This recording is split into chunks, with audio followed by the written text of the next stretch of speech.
Kita semua tahu bahwasanya lalatnya, seekor lalat dibenci sama orang.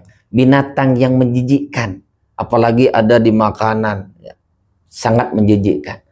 Tapi jangan salah, ada seorang ulama yang masuk surga karena lalat.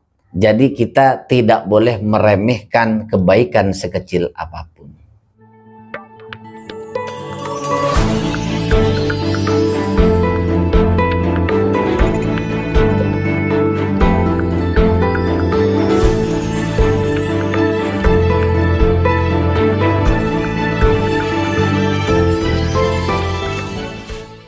Assalamualaikum warahmatullahi wabarakatuh.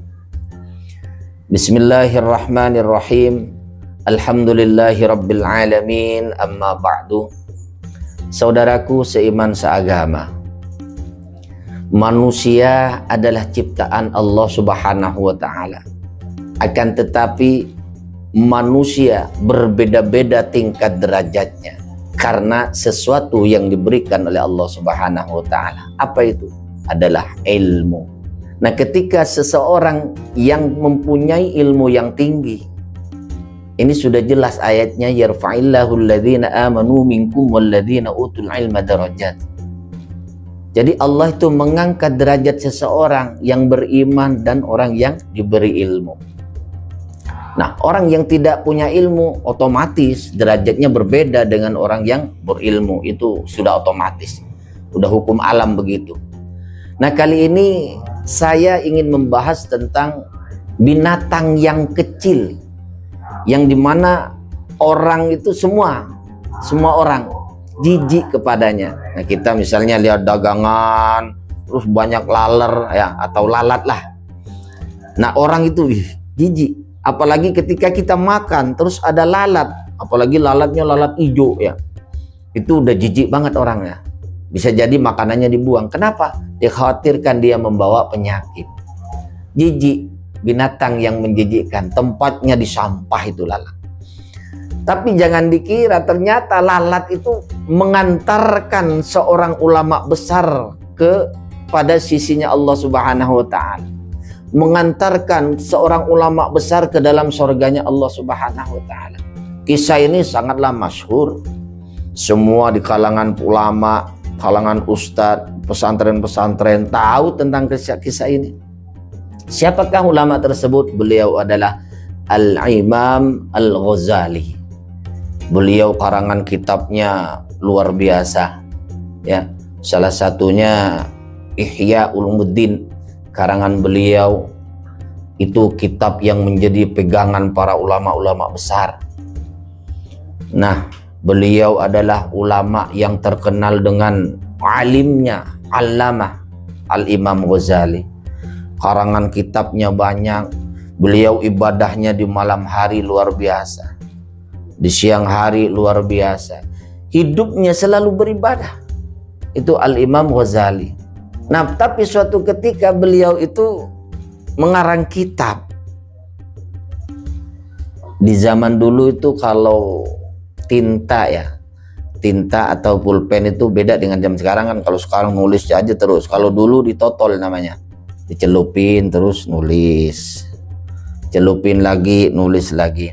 Nah, ketika beliau itu nyelupin penanya itu kemudian nulis, ada lalat yang hinggap di tintanya. Nah, ketika lalat itu hinggap di tintanya, ternyata lalat diperhatikan oleh Al-Imam Ghazali. Lalat tersebut haus dan sedang minum tintanya. Imam Ghazali spontan tidak bergerak. Kenapa? Karena takut lalat itu terganggu dengan pergerakan Al-Imam Ghazali. Diam. Imam Ghazali diam sampai lalat itu selesai minum, selesai menghilangkan haus dan dahaganya, baru lalat itu pergi.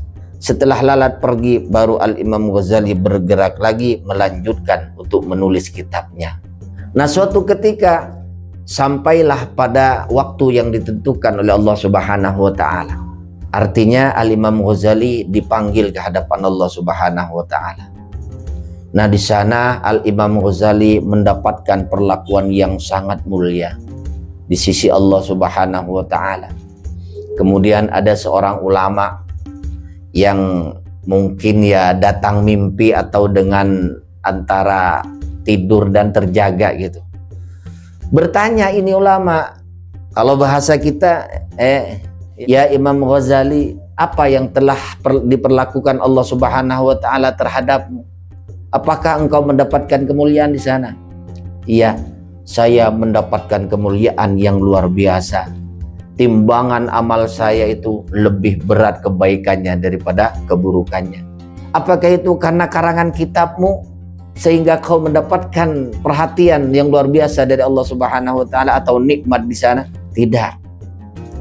Apakah karena sholat malammu? Tidak. Apakah karena sholat 5 waktumu? Tidak. Apakah karena puasamu, hai Imam Ghazali? Tidak. Atau kebaikan yang lainnya? Tidak juga.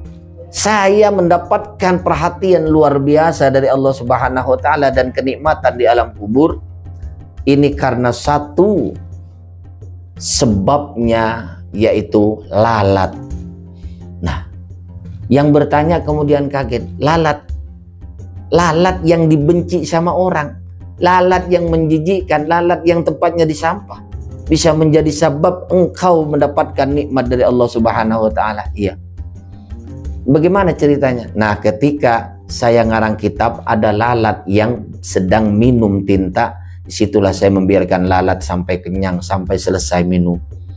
Akhirnya dia selesai minum lalat tersebut, dia pergi, baru saya bergerak melanjutkan nulis kitab saya. Nah, ini artinya kita tidak boleh meremehkan yang namanya kebaikan yang dianggap kecil. Nah, Imam Ghazali masuk surga, mendapatkan nikmat di hadapan Allah karena lalat yang dibiarkan minum tintanya. Apalagi orang yang diberikan kesadaran, diberikan rezeki yang banyak, kemudian menyantuni anak yatim, kemudian menyantuni para du'afa, kemudian memberi makan kepada orang-orang yang tidak mampu. Kalau membiarkan lalat minum tintanya saja menjadi sebabiah Al-Imam Ghazali mendapatkan nikmat, bagaimana dengan orang yang memberi makan terhadap orang yang tidak mampu? Nah, inilah. Jadi kesimpulannya, jangan pernah meremehkan kebaikan yang kecil. Bisa jadi itu yang menjadi penyelamat kita di hadapan Allah Subhanahu wa Ta'ala. Mungkin ini saja, sekian, terima kasih. Wassalamualaikum warahmatullahi wabarakatuh.